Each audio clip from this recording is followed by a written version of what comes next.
Christmas is supposed to feel warm. It's supposed to smell like food, sound like laughter, and feel like safety. But that night, Christmas felt cold. So cold that even now, years later, I still feel it in my chest. I remember standing at the door of my parents' house, my hand frozen on the handle, my daughter holding my coat with both hands.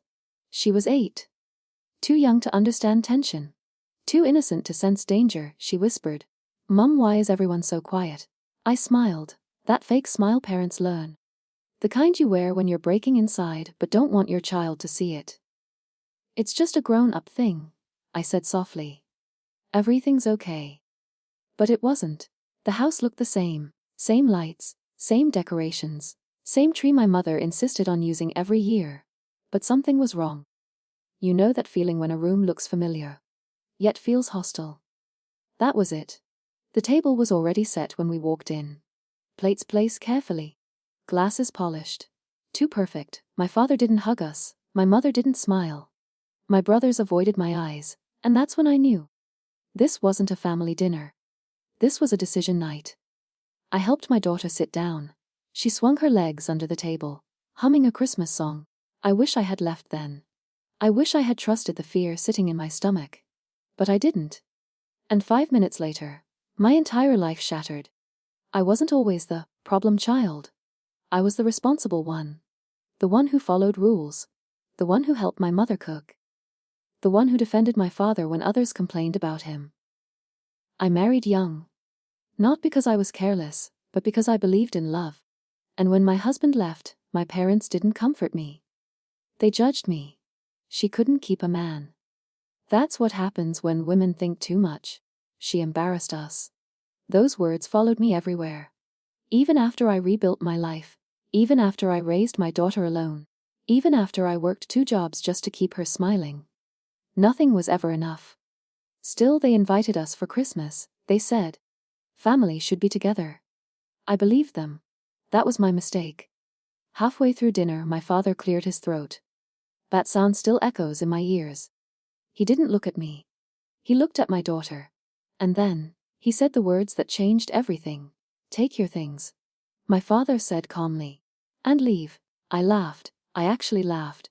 Because my brain refused to accept what my ears heard. "What?" asked. My mother finally spoke. "We can't keep pretending," she said. "You bring shame into this house." My daughter stopped humming. She looked at me, confused. "Grandma?" she asked softly. My mother didn't respond. My father leaned forward.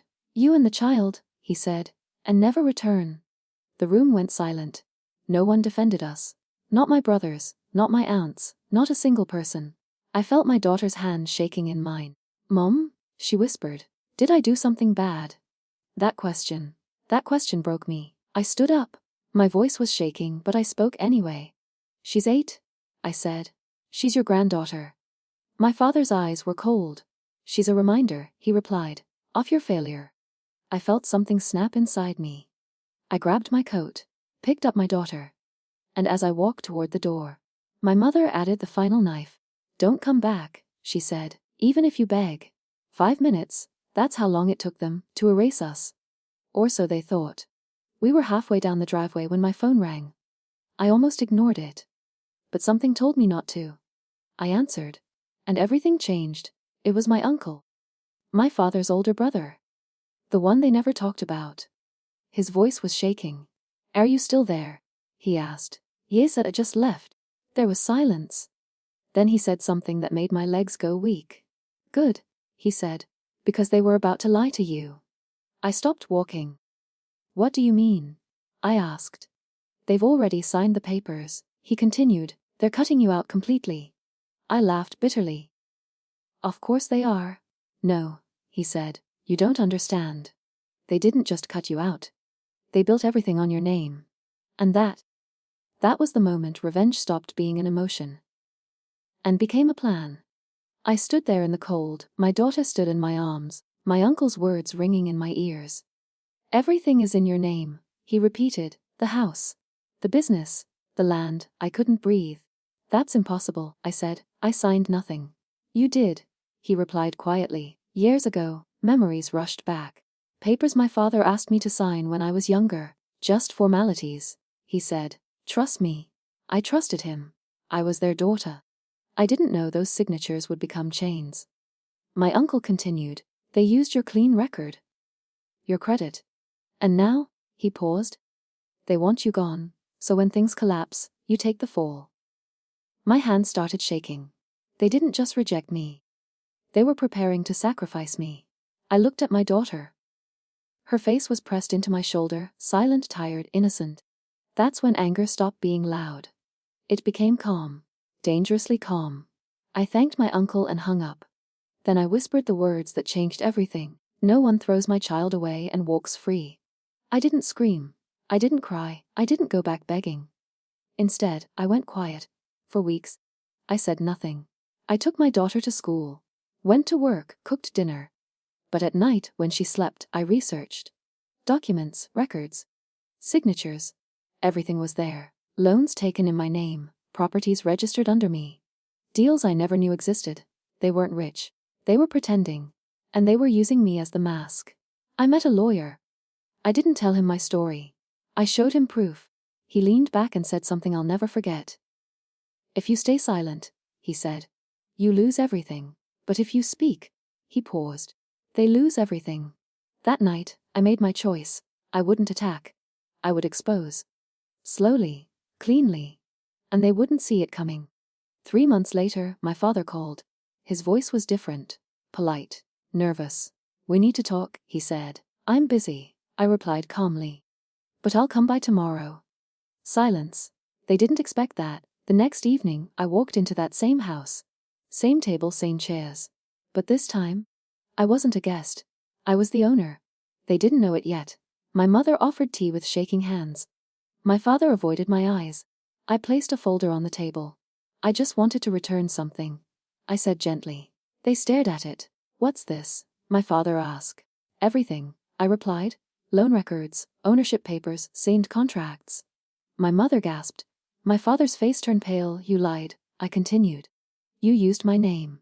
And then you tried to erase me. My father finally looked up. We did what we had to, he said. For the family. I leaned forward. You forgot something, I said softly.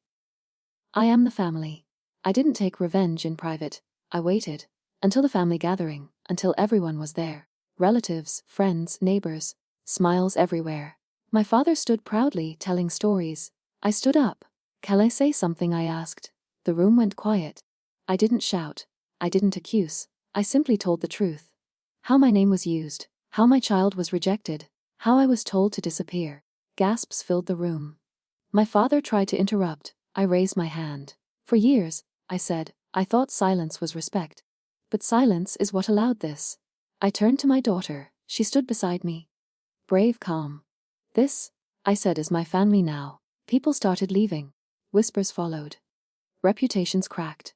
And my parents sat there, speechless. The silence after that gathering was any argument, no calls, no visits, no fake concern.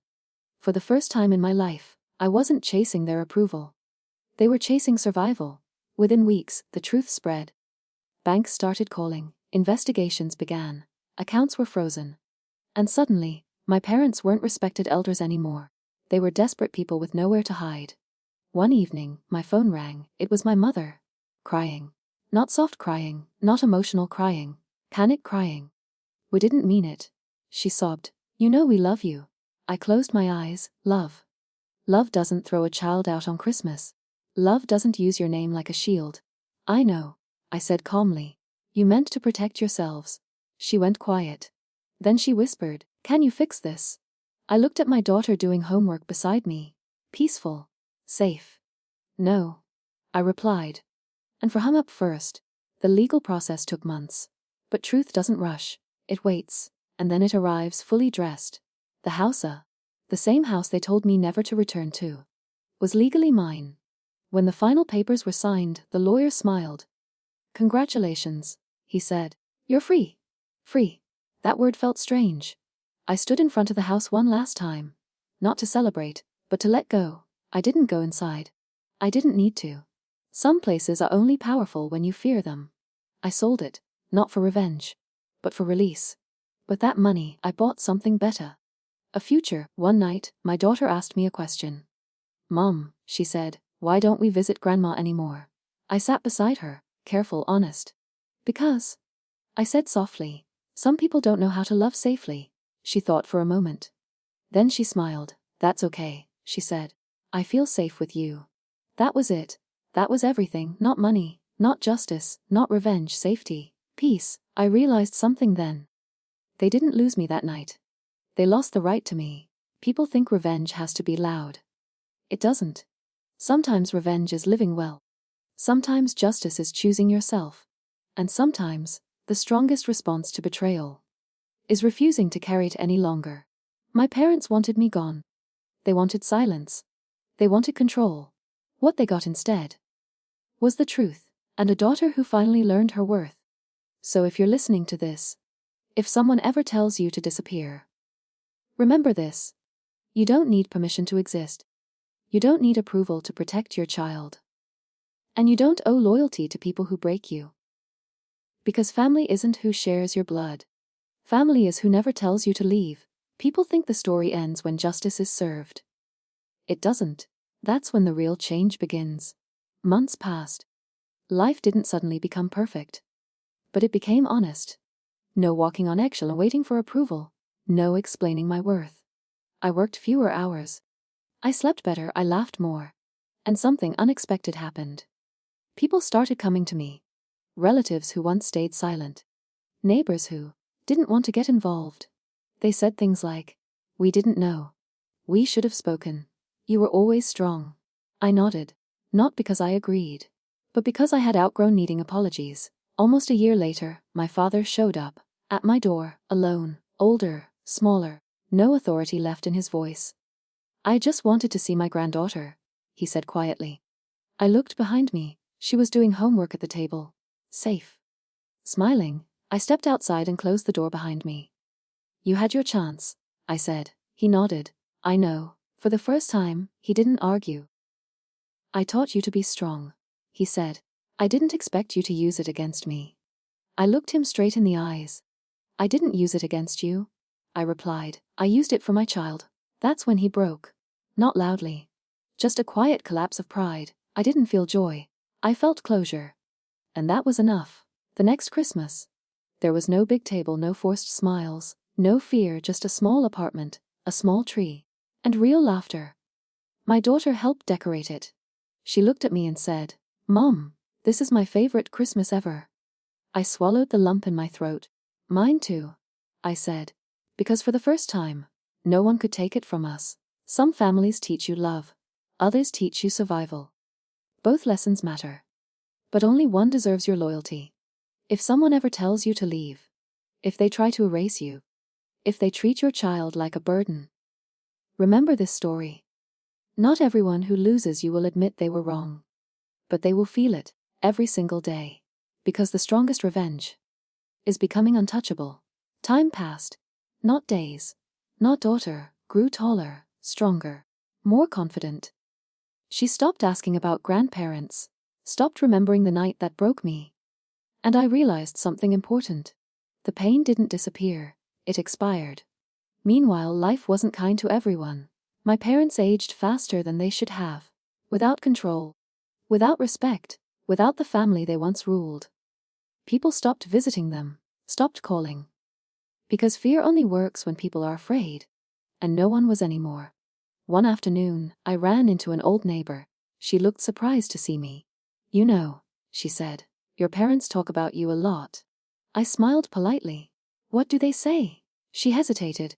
"That they lost the best thing they ever had." I thanked her and walked away. Because some realizations come too late to matter. My daughter is older now. Old enough to understand. One day she asked me something unexpected. "Mum," she said, "if they ever say sorry, would you forgive them?" I thought carefully. Then I answered honestly. "Forgiveness," I said, "doesn't always mean access." She nodded. "I like that," she said. "So do I." Because here's the truth.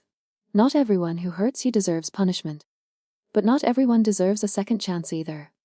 Some people are lessons, and once learned, they're no longer needed. If you've ever been told to leave, if you were made to feel small, if someone tried to erase you. Let this be a reminder. Walking away doesn't mean you lost. Sometimes it means you won so completely that the past can never reach you again.